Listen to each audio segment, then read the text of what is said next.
Hello and welcome to the First Right Podcast, your weekly dose of conservative news brought to you by Restoration of America. I'm Hayden Ludwig, Research Director for Restoration News. Be sure to check out our content at restoration-news.com. Joining us this week is Abby Johnson, a former Planned Parenthood Clinic Director turned pro-life hero. Now Abby leads the crusade to take down the left's cult of death and, critically, to minister to the women devastated by our nation's lax abortion laws. Folks, we think you're going to love what she has to say. Abby, welcome to the show. Thank you so much for having me. So let's start with your fascinating background, because obviously you weren't always a pro-life advocate. In fact, it sounds like you weren't even necessarily always pro-life. Can you tell us about how that change came about? I got involved working at Planned Parenthood in college. I did not know anything about the organization, actually.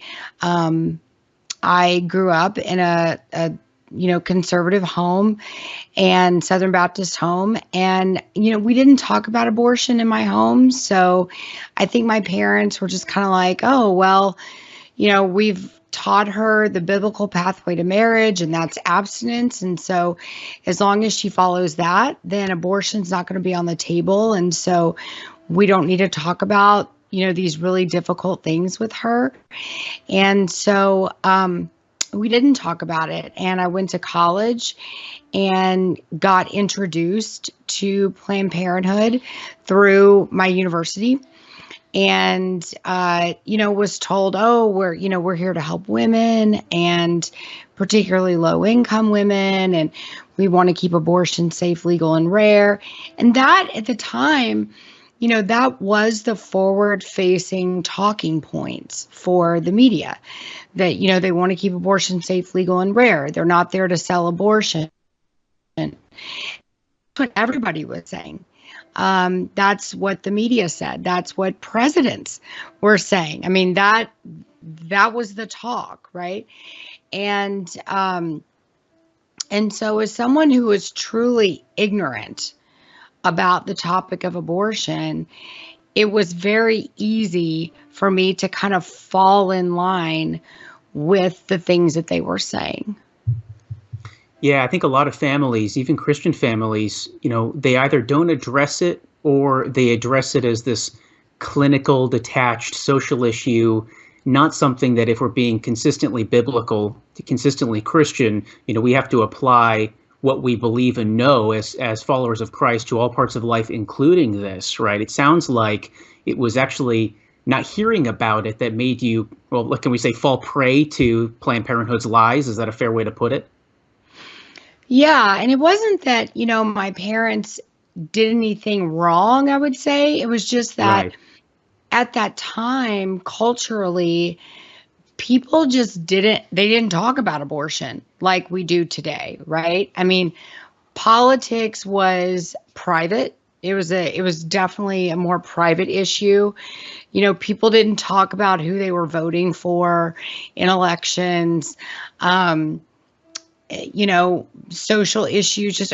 Here's the deal. People were not proud of the sin that they had committed. And so you didn't have people standing up at a podium shouting their abortion, right? Right. You didn't have, Gloria Steinem had not yet gone on, the cover of Vanity Fair wearing a shirt saying, I had an abortion. So, if you were a man wearing women's clothes, you did that in your bedroom at home at night where nobody could see you, right? Of course. You If at all. weren't you weren't parading around in children's libraries doing it, right?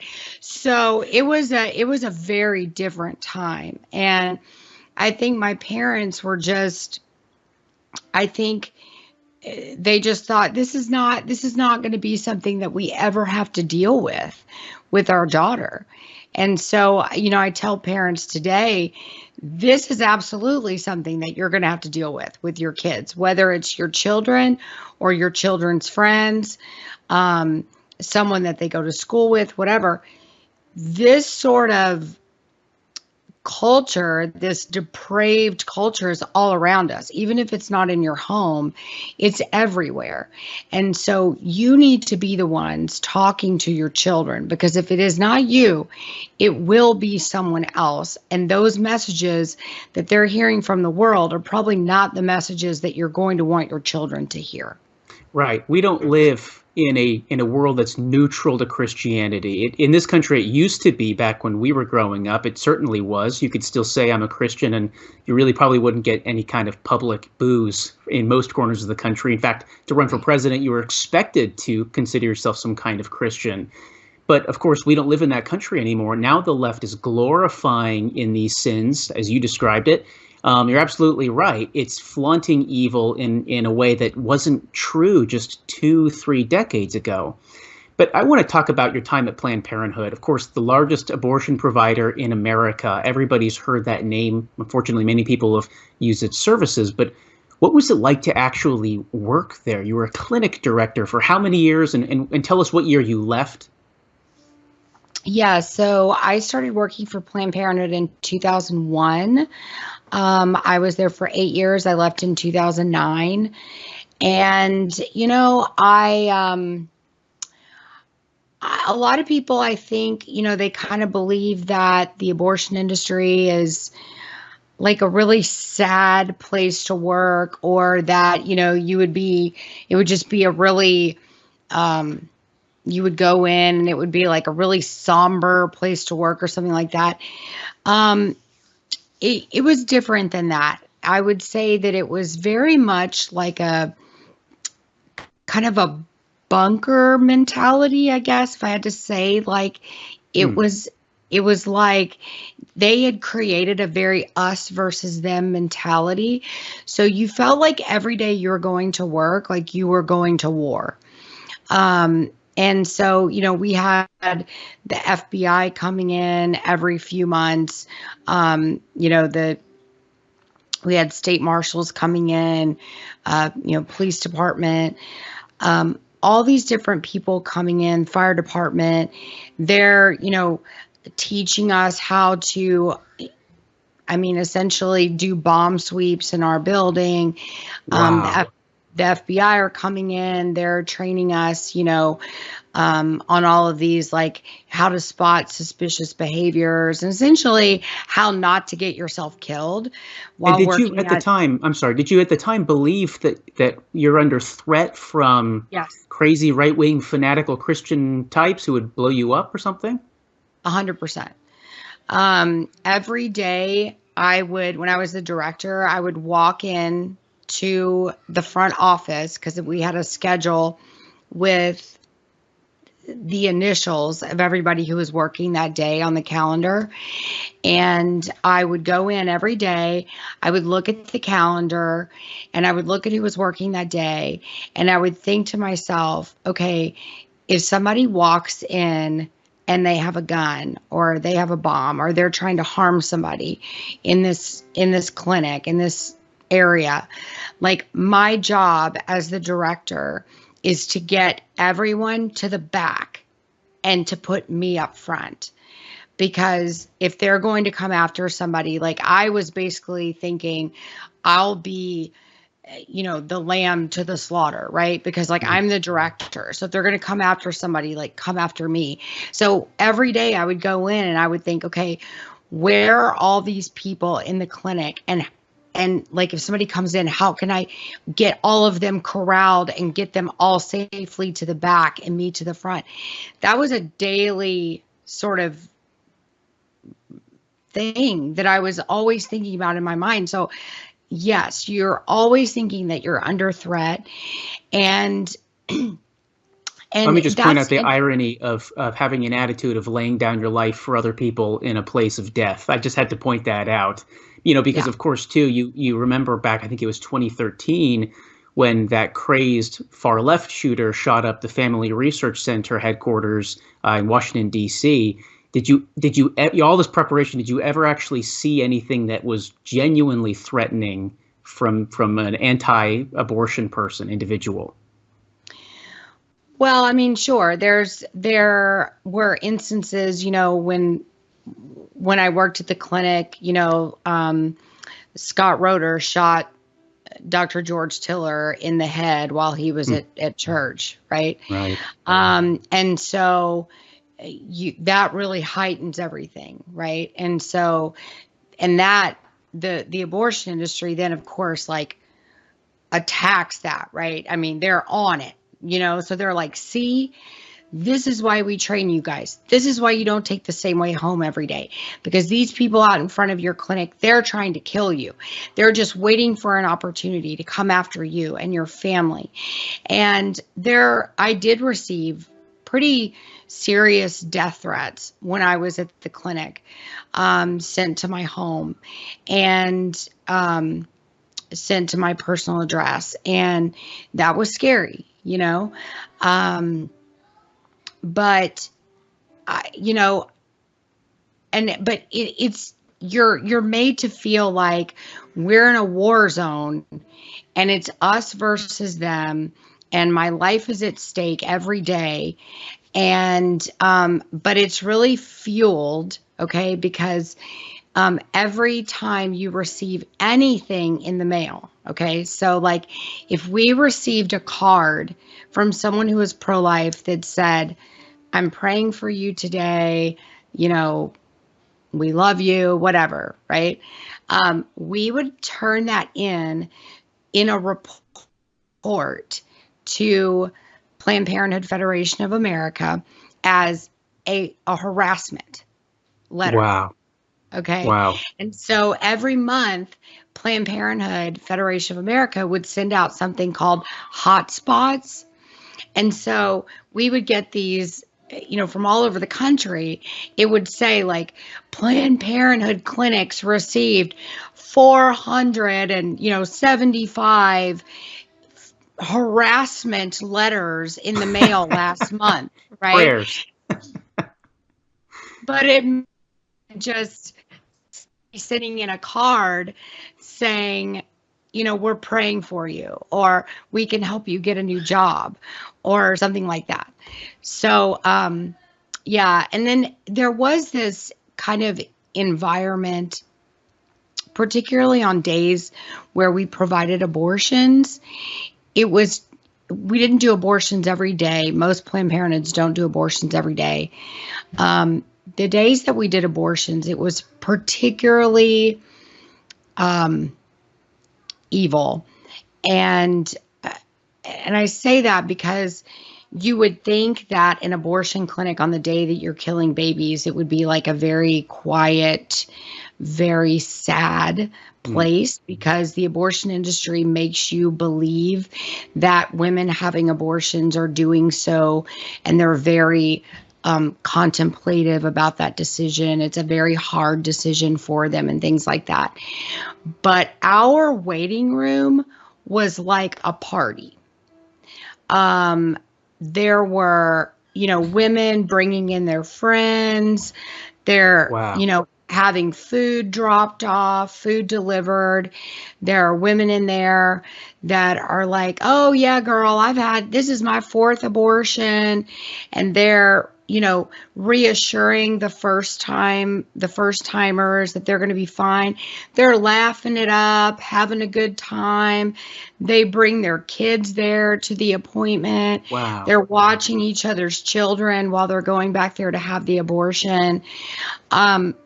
What I will say, there is one place in an abortion clinic that is deeply, deeply sad, and that is the recovery room.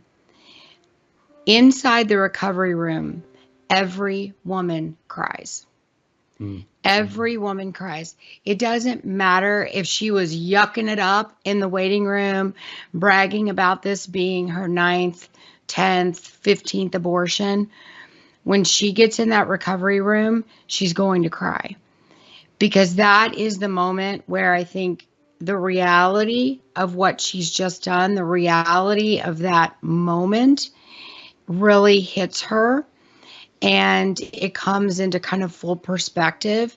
And, we're not there to help flesh that out for her. We are there to help her dry her tears.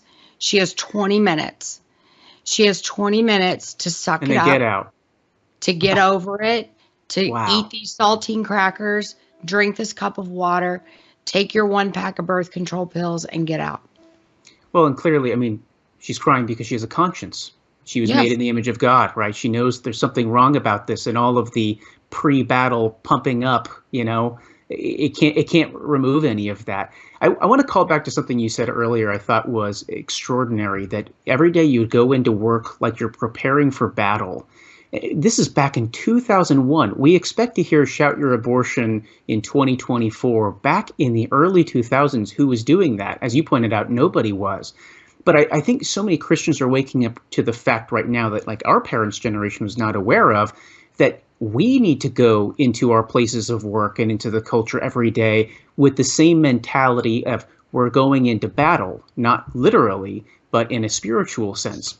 And the fact that you had Planned Parenthood employees who were aware of that and cognizant of that 2 decades ago, well, honestly, it explains why the conservative pro-life movement has been so largely caught off guard by how radical the left has gotten in the last couple of decades, especially since you've worked there. Now, I want to turn a little bit onto when you left here, and I'd like to know the story behind that, but also, the ministries that you're working right now, because you do have ministries that both help people exit the abortion mill industry, but also that help the mothers who've been damaged by this. And one of the quotes from your website, fill the gaps in the pro-life movement. Tell us how you left, what changed, and then, of course, what these gaps are that you've seen. Yeah, I do want to make one comment about kind of like going to battle and the culture being different. I think that's such an excellent point. And I think the movement in general, I think conservatism in general, has been just consistently behind the ball. I think that we have been playing defense for so long because we really haven't known. I think people haven't realized like how sinister the other side is, because I think for us, I think particularly as Christians, we have a really hard time believing that people could be that evil, right? That an industry could be that bad. So I use this as an example. Everybody thinks that all of this, cross-sex hormone therapy and everything is new to Planned Parenthood. Like, this is something they're just now getting into. We started using cross-sex hormone therapy, transitioning, which I don't believe is real, but, men to women, women to men. Our first protocol was given to Planned Parenthood in 2007. Wow. So We've they were been already doing that in transgender. 2007. That's unbelievable. Nearly 20 years ago, they're already paving the way for the transgender movement that we're in the thick of right now. That is unreal. Yes. So but people didn't really know that. And so I'm like, guys, they've been doing this forever. They've been doing this for so long. So I think we're just like, we haven't been playing the game right, because we've been playing the game kind of 2 plays behind our opponent. And so that's why I think it's important to talk to people who actually have been on that other side and understand the game that they are actually playing. But to your question, I left in 2009. There were a few things that were happening. We were building the largest abortion facility in the Western Hemisphere. It's 78,000 square feet, 7 And where is stories that? tall. It's in Houston, Texas. And we were going to be aborting babies through the 6th month of pregnancy, which Wow. was troublesome for me because I had always believed that abortion should not exist past the point of viability. And we were going to be doing those sorts of abortions now. And so that was, when that was announced, that was probably the first time that I was like, oh gosh, I don't know if this is going to be the place that I work for the rest of my life, which is what I had really believed I would be doing. There had been, this callus that had really formed around my heart after working there for so long. My heart had just become so calloused. And I think that all of these things were happening just kind of one after another. And I think that was God kind of chiseling away, like tapping at that hardness in my heart, just trying to break it apart. And so the opening of that facility, or kind of breaking ground on that facility, was one thing. We had some issues with clients.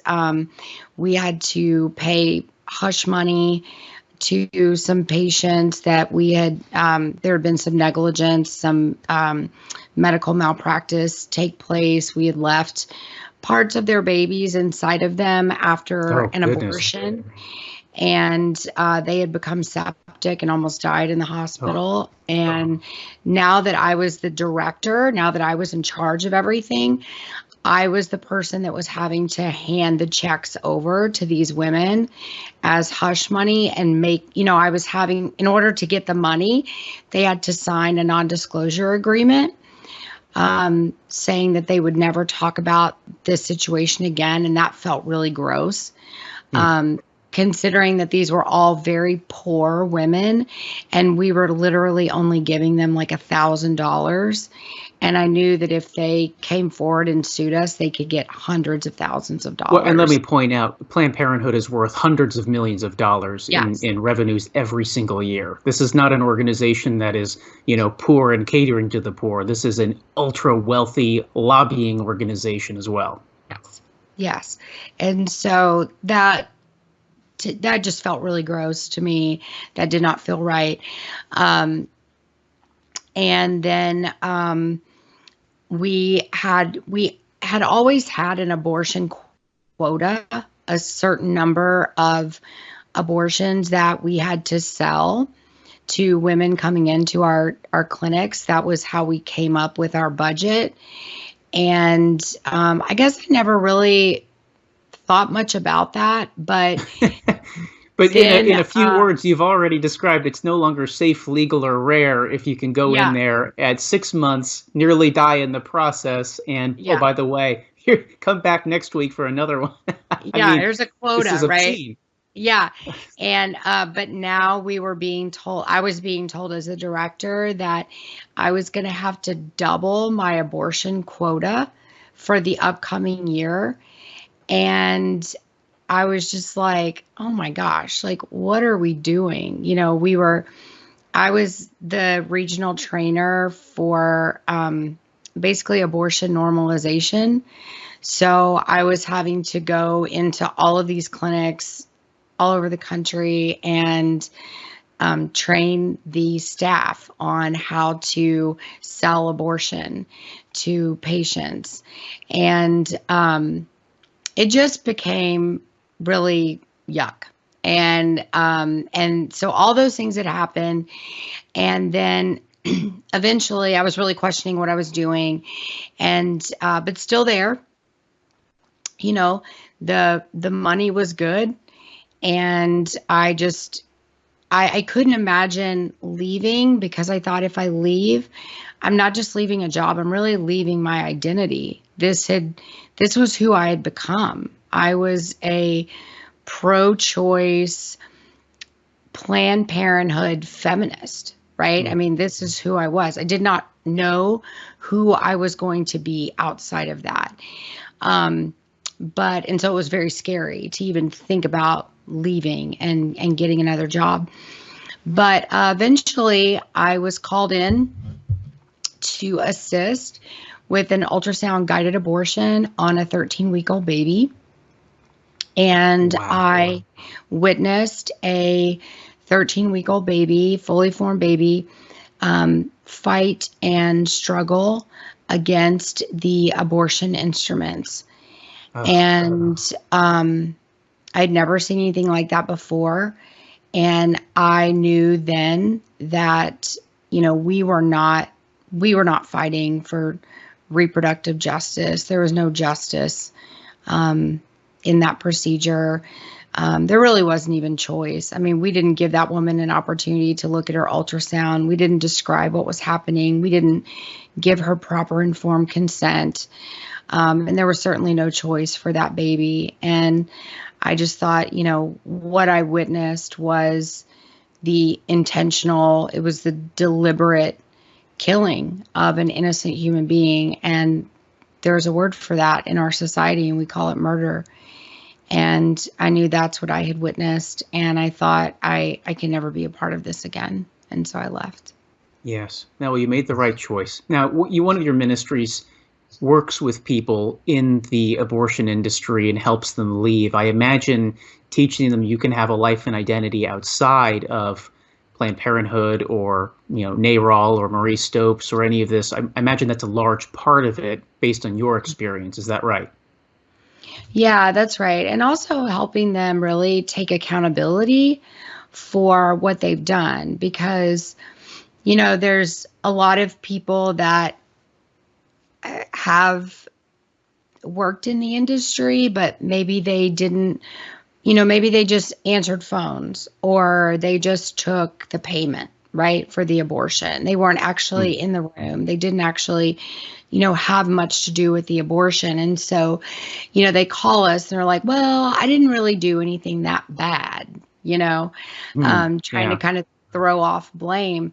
And I'm like, okay, but how did you get paid, right? Like, where did your money come from on your paycheck? And so having them like come to a full taking account, right, for their responsibility, that you are involved in an industry that murdered innocent children. So it doesn't matter like how on the periphery you were of this industry. Like if your paycheck came from that, if you were involved in any way, then you have to take accountability for that. And so, that's kind of like the first step. I always tell people you can't heal if you don't know what you're healing from.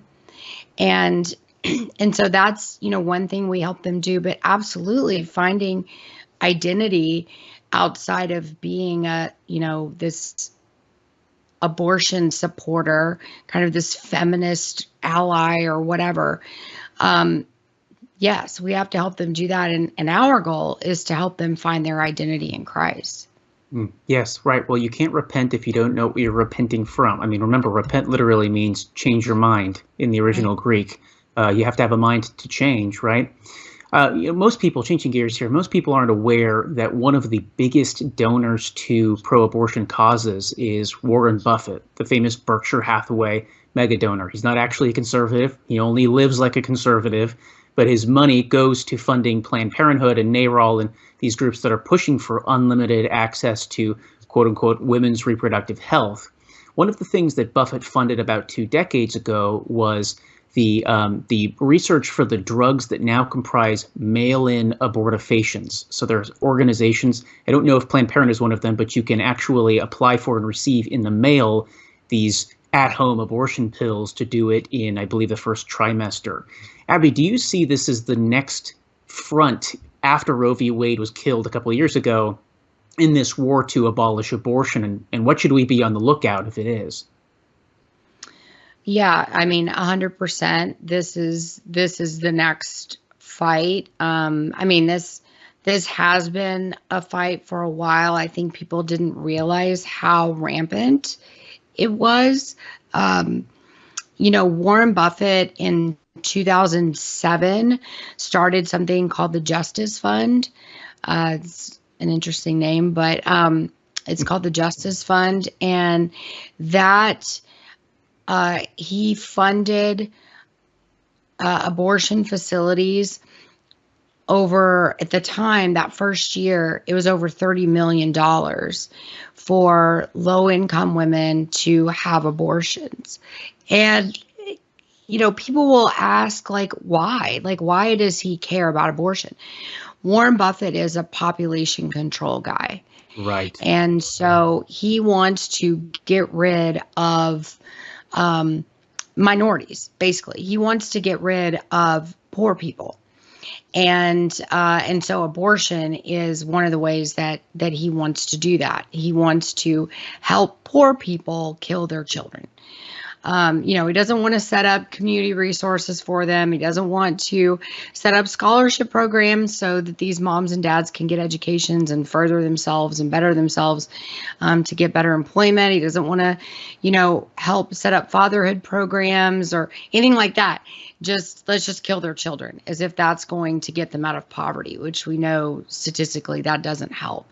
And he spent about $5 billion in the last 2 decades to do that. All this money is counted as charity by the IRS, but all of it is going to fund this kind of lobbying and actual killing.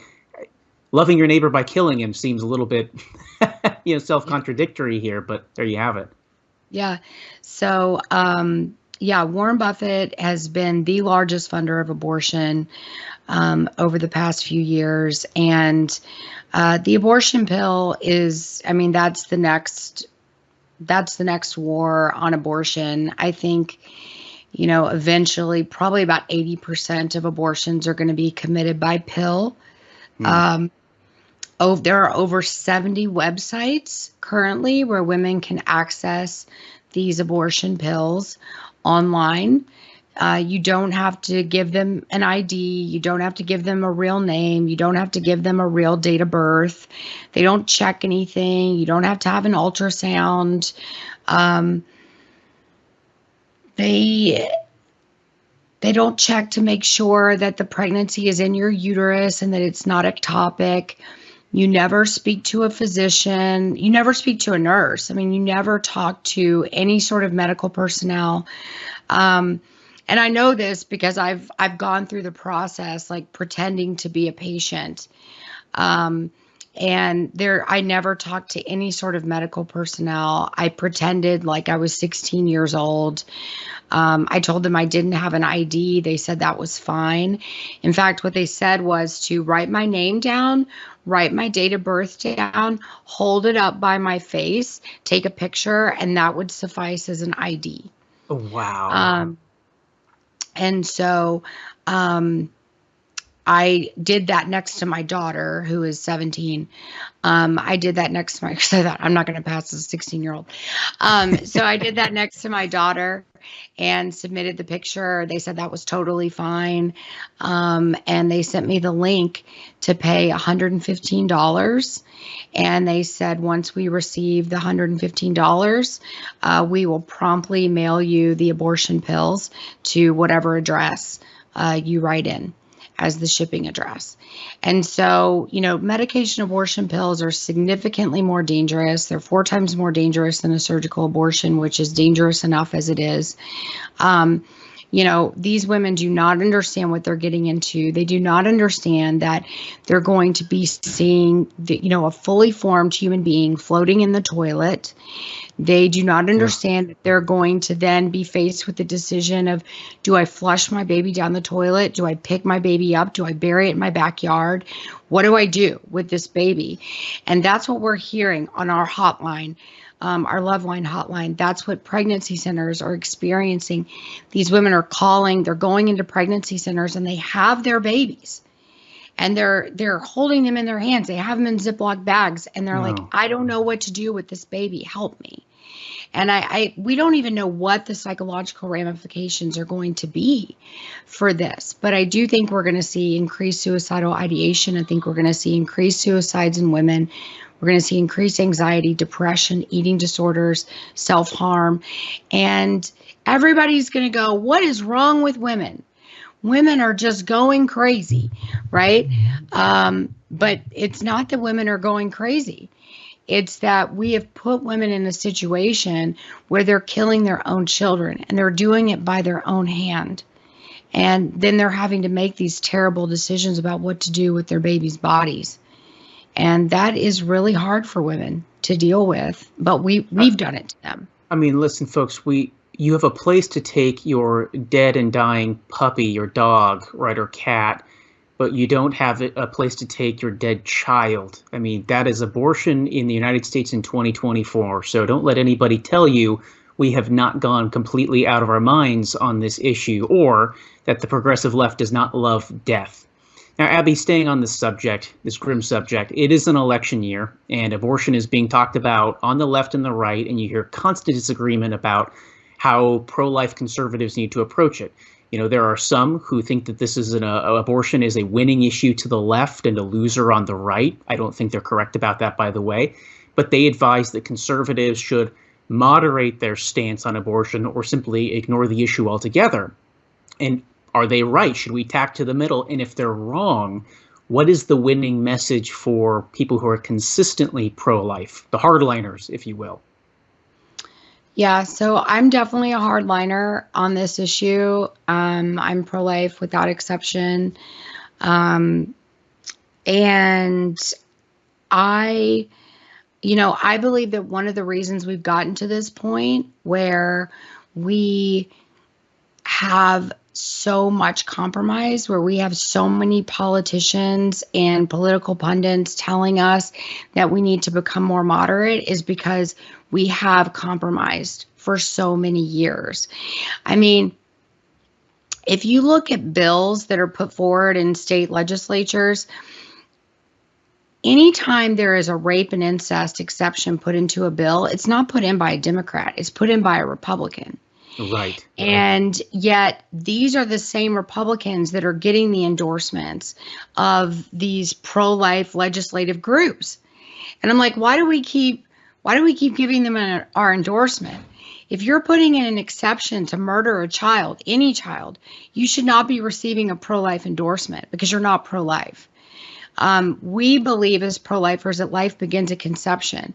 No matter how that child was conceived, period. Life begins at conception. And so I think that our message, has to be that we are pro-life, that we believe in women, that women and babies have equal dignity from the moment of conception, that we don't believe that a woman's rights outweigh a child's rights, and we don't believe that a child's rights outweigh a woman's rights. We believe that they're equal. And because of that, we believe they have equal value. And so we want to promote life for both. And I think that has to be the target message. No one's rights, our rights stop when they begin to oppress the rights of another person. That's why slavery ended. That's why the Jewish Holocaust ended. We went to war over what we're doing right now to children in the womb. Well said. And we have to take a strong stand on this. And I mean, I've got to be honest with you, and a lot of people disagree with me on this, but like my daughter and her generation, her friends, they're also very hardliners, no compromise, pro-lifers. They don't believe in this 15-week ban nonsense. They don't believe in any of that. I would rather lose election after election after election if it means that eventually this younger generation is going to rise up and get it right. So I'd rather lose over and over and over again if it means that at the end of this, we win it all. Because finally, a generation rises up and says, no, we're not going to compromise anymore. Because my child, they look at what, like my parents, they look at what they've given us, like this boomer generation. They look at that and they go, why did you compromise so much? Why did you allow so much compromise? Why did you leave this for us? And they're tired of it. They're done with it. And so I believe they will be the generation that once they start voting, they rise up and they stop the compromise. And if we lose every election until that happens, I'm willing to lose. Yes, if we're going to be great, we have to start by being good. I just want to point out that to folks who think that we need those rape and incest exemptions, right, they need to understand that what you're doing is you're making the child, the baby, pay for the sins of the father. That is not biblical. That's not what we believe. Even if you're not a Christian, you're simply a conservative. Nobody thinks that that is righteous or just. Abby, last question. Where can listeners find your work? Yeah, so they can go to my website, abbyj.com, and my podcast is there, my books are there, the link to my film, Unplanned, is there. and my ministries, and then there were none, and Pro Love Ministries, they're all linked there too. So everything about me and all the things I do are right there on my website. Abby Johnson, appreciate you joining the show. And we appreciate you folks for tuning in and supporting conservative pro-life voices that are working to expose the truth about the rot spreading through this once great country. Remember that it's only by working together and by praying together that we can restore the United States of America to greatness under Almighty and Sovereign God. Tune in next week as the battle rages on. First Right, a new kind of news summary without the liberal slant. Every morning, in your inbox, always free. Subscribe by texting First Right to 30161. That's First Right, all caps, one word, to 30161.